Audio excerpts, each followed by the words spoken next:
സംസ്ഥാന സർക്കാരിന്റെ ഏറ്റവും വലിയ സാമ്പത്തിക ധനസഹായമായ സാമൂഹ്യ സുരക്ഷാ പെൻഷനുകൾ, ക്ഷേമനിധി ബോർഡ് പെൻഷനുകൾ, നിർമ്മാണ തൊഴിലാളി പെൻഷനുകൾ, സർക്കാരിന്റെ വിവിധ മേഖലകളിലേക്കുള്ള ആനുകൂല്യ വിതരണം, സർക്കാർ ജീവനക്കാരുടെ ക്ഷാമബത്ത, ക്ഷാമാശ്വാസ കുടിശ്ശിക എന്നിവയുടെ വിതരണം സംസ്ഥാന സർക്കാരിന്റെ ഭാഗത്തു നിന്നും ആരംഭിക്കുന്നു എന്നുള്ള സന്തോഷ വാർത്തയാണ് ഈ മണിക്കൂറുകളിൽ പുറത്തു വന്നിരിക്കുന്നത്. സംസ്ഥാനത്ത് സാമ്പത്തിക വർഷം അവസാനിക്കുന്ന മാർച്ച് മാസം അവസാനത്തെ ചിലവുകൾ മറികടക്കുന്നതിനും ആനുകൂല്യങ്ങൾ കുടിശ്ശികയടക്കം വിതരണം ചെയ്യുന്നതിലേക്കുമായി സംസ്ഥാനം കഴിഞ്ഞ ദിവസം കേന്ദ്രത്തെ സമീപിക്കുകയും കേന്ദ്രത്തിന്റെ ഭാഗത്തു നിന്നും വായ്പാനുമതിക്ക് അനുകൂല സാഹചര്യങ്ങൾ ഒരുങ്ങുകയും ചെയ്തിരുന്നു. ഈ സാഹചര്യത്തിലാണ് ഗുണഭോക്താക്കളുടെ കാത്തിരിപ്പുകൾ അവസാനിപ്പിച്ചുകൊണ്ട് വിവിധ സാമ്പത്തിക ധനസഹായങ്ങൾ, പെൻഷൻ ആനുകൂല്യങ്ങൾ എന്നിവ വിതരണം ചെയ്യുന്നതിനുള്ള സംസ്ഥാന സർക്കാരിന്റെ നടപടികൾ ആരംഭിച്ചത്.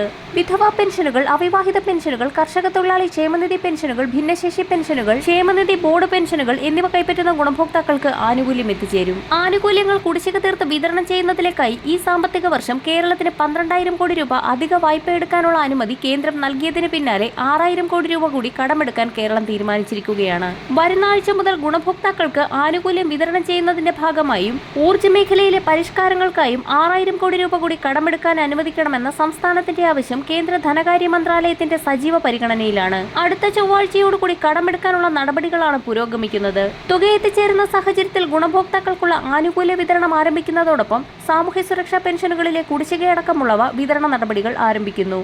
ഏപ്രിൽ മാസം മുതൽ ഗുണഭോക്താക്കളുടെ ബാങ്ക് അക്കൗണ്ടുകളിലേക്ക് തനത് പെൻഷൻ തുകയോടൊപ്പം കുടിശ്ശിക തുകയിൽ ഒരു ഗഡു കൂടി അനുവദിക്കുമെന്ന് നേരത്തെ തന്നെ ധനമന്ത്രി വ്യക്തമാക്കിയിരുന്നു. ഏപ്രിൽ മാസം 14-ന് മുന്നോടിയായി ഗുണഭോക്താക്കൾക്ക് ആനുകൂല്യം എത്തിച്ചേരുന്ന രീതിയിലാണ് വിതരണം ആരംഭിക്കുന്നത്. ഡൽഹിയിൽ ഗവർണർ രാജേന്ദ്ര ആർലേക്കർ, മുഖ്യമന്ത്രി പിണറായി വിജയൻ, കേന്ദ്ര ധനമന്ത്രി നിർമ്മല സീതാരാമൻ എന്നിവർ നടത്തിയ കൂടിക്കാഴ്ചയ്ക്ക് പിന്നാലെയാണ് കേരളത്തിന് അധിക തുക കടമെടുക്കാൻ കേന്ദ്രം അനുമതി നൽകിയത്.